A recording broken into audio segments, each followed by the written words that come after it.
जय हिंद, जय भारत, वंदे मातरम। दोस्तों, मैं ऑल इंडिया मीडिया स्टेशन से राजेश पासवान एक बार फिर मैं दोबारा आपके बीच आया हूँ, जहाँ केंद्र सरकार और राज्य सरकार ये सिचुएशन चलाता है कि बेटी बचाओ और बेटी पढ़ाओ का अभियान चलाता है, लेकिन ठीक इसका उल्टा ही समाज पे बुरा असर पड़ रहा है। आखिर क्या समाज पे बुरा असर पड़ रहा है, ये मैं लेके आपको बताता हूँ। जहाँ एक माता और पिता अपनी बेटी को सुखी और खुश रहने के लिए अपनी बच्ची को विवाह करता है, कुछ लेन देन दे करके, कुछ जो भी बनता है माता पिता को, जो भी दहेज लड़का तरफ से मांग होता है उसको पूरी करता है, चाहे बेटी के बाप को कर्ज लेना ही क्यों ना पड़े। लेकिन सामान देते हुए सब चीज़ पूरी करते हुए भी अगर उसकी बच्ची की हत्या हो जाती है तो इस पर कानून क्या कहता है ये मैं आपको बतलाऊंगा। क्योंकि यहाँ का जो मैटर भी पता चल रहा है, ये मैटर पर लड़की की बिल्कुल हत्या कर दी गई है, इसका कहना उनके लड़की का माता पिता का है। ये केस दहेज प्रथा के अनुकूल चलता है। तो बने रहिए हमारे वीडियो के साथ, मैं आपको लेकर के चलता हूँ वैसे माता पिता जो लड़की के माँ बाप हैं और इस वक्त गया चुनौती ब्लॉक आए हुए हैं। तो बने रहिए हमारी वीडियो के साथ। क्या नाम है आपका? मेरा नाम ओम प्रकाश शर्मा है। ओम प्रकाश शर्मा जी, आप किस गांव के निवासी मैं हैं? रोनिया खिजर सराय का रहने वाला हूँ। अरोनिया खिजर सराय, खीदर सराय, थाना कहाँ पड़ता है? खिजर सराय। खीदर सराय पड़ता है। आप ये बताइए कि आप अपनी बच्ची की शादी किस वर्ष किए थे? मैं 2023 में किया था। 2023 में शादी की है हाँ। और ये 24 यानी 25वां चला है, यानी मान लिया जाए शादी का 2 साल 2 साल हुआ है। क्या हुआ, क्या घटना हुआ आपके बच्ची के साथ? मेरी बेटी का दहेज प्रथा में सर मार दिया गया। मैं शादी 17 लाख रुपया देके शादी किया था। मैं रेलवे जॉब पे, सरकारी जॉब पे। अच्छा, ये बताइए, आप जो 17 लाख रुपया आपने दहेज के रूप में दिया था, ये दहेज का पैसा लड़का के बाप ने आपसे डिमांड किया होगा ना? जी हाँ। और क्या क्या दिया थे? और फ्रिज, टीवी, जो भी घर का सामान, एक एसी छोड़ के और पूरा का पूरा सामान दे दिया। तो क्या लड़का आपको रेलवे में था? जी हाँ। रेलवे में मतलब सरकारी ड्यूटी में था? और मेरे को सरकारी नौकरी बताया गया कि सरकारी नौकरी में भी जांच किया तो रेलवे में काम कर रहा था उसे। मैं सोचा सरकारी नौकरी हो जाएगा, लेकिन वो लेकिन लड़का किस चीज़ में काम करता है? रेलवे में था, लेकिन किस चीज़ में था? वह अलाउंसमेंट वाला, यानी अलाउंसमेंट वाला जिसको हम लोग कहते हैं कॉन्ट्रैक्ट विषय, यानी कॉन्ट्रैक्ट पर बहुत से ऐसे नौकरी है जो केंद्र सरकार अभी बिल्कुल कॉन्ट्रैक्ट पर दिया जा रहा है, चाहे वो भारतीय रेलवे हो या फिर वायुयान की जगह ही हो। यानी बहुत से ऐसा नौकरी को अब कॉन्ट्रैक्ट कर दिया गया। कॉन्ट्रैक्ट करते हुए बहुत से प्राइवेटेशन जब से हुआ है तब से बहुत से लड़का हो या लड़की हो गवर्नमेंट स्थान पर जॉब कर रहा है, उसे हम लोग कॉन्ट्रैक्ट विषय पर करते हैं। तो आप ये बताइए सर, जब अपने बच्ची का शादी किया तो उस वक्त लड़का आपको ठीक से रख रहा था? जी हाँ, रख रहा था। 2-3 महीने तक ठीक चला। 2-3 महीने ठीक रहा। तो यार दहेज क्या मांग रहा था? दहेज में क्या मांग रहा था? गाड़ी नहीं दिए थे।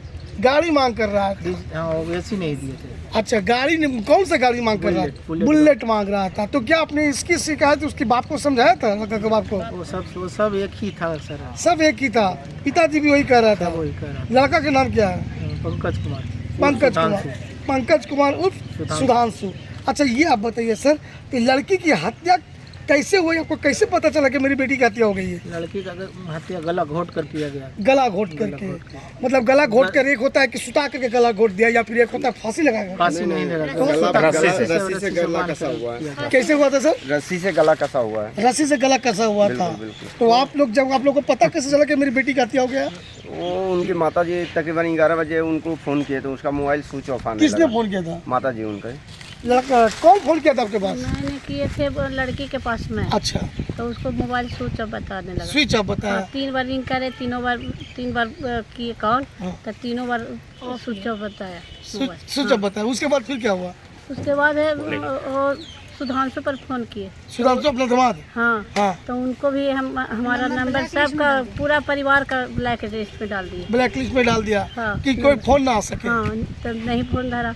तो फिर उसको दादा के पास किए। अच्छा। बाबा जो होते हैं बाबा के पास, तो बाबा के पास किए तो एक बार फ़ोन किए तो नहीं उठाए, दूसरा बार में किए तो उठाए। तो हम बोले कि सो रहे थे, तो हाँ हम सो गए थे। तो हम कहले कि देखिए ना से मेरा काजल फ़ोन नहीं धरा है, उसको स्विच ऑफ बता रहा है, से जा थी कोई के भेजिए तो थोड़ा। तो नहीं, इसे खाना खिलाकर अभी आधा घंटा पहले हम आए हैं। ये बात कौन कहा? बाबा, लड़की का बाबा बोला? लड़का के बाबा। लड़का का बाबा बोला? हाँ। कि खाना खिला करके आधा घंटा पहले आए हैं? अच्छा। सो रही होगी। हाँ। हम कहीं सुतल भी रहता था तो वो मोबाइल ऑफ नहीं उसको रहता है। तो उसके बाद क्या आपने परिवार वहाँ भेजा? नहीं तो बोले कि हम अपने खुद जाते हैं, हाँ वो खुद गए। हाँ। तो उसके बाद अब वो आपको बोला, उनका नहीं बुआ बोला? बोला कहाँ कुछ, बोला नहीं फोन, तो फिर हम मेरा काट दिया। अच्छा, इसके बाद कब आप गए? बच्चे के ससुराल कब गए? मैं तो यहाँ आप था- नहीं थे, आप कहाँ रहते मैं तो हैं? सूरत रहता हूँ, सूरत बराबर में जॉब रहते करता हैं। हूँ। अच्छा, फिर क्या हुआ? फिर वहाँ कैसे पता चला कि वहाँ गए आप? फिर बोले कि लाओ अथी, वो लगता है कि कुछ बोला, ऐसे ही हमसे बोलने लगे। वो तो कहे कि नहीं, हमसे तो कुछ नहीं बोला है, कुछ नहीं कहा है। अच्छा, उनका बच्चा अभी तो बच्चा नहीं होगा ना, बाल बच्चा तो कुछ नहीं नहीं है, होगा। कुछ अच्छा बेटी, क्या कहना चाहते हो? क्या दोषी को सजा मिलना चाहिए इसमें? बिल्कुल मिलना चाहिए। क्या तुम क्या सरकार से मांग करना चाहते हो? क्या बिहार सरकार से बोलना चाहते हो इसके बारे में? जो मेरी बहन के साथ हुआ है वो उसके साथ भी हो, उसके साथ होना उसके चाहिए, साथ भी कानून उसके साथ वैसे ही करे।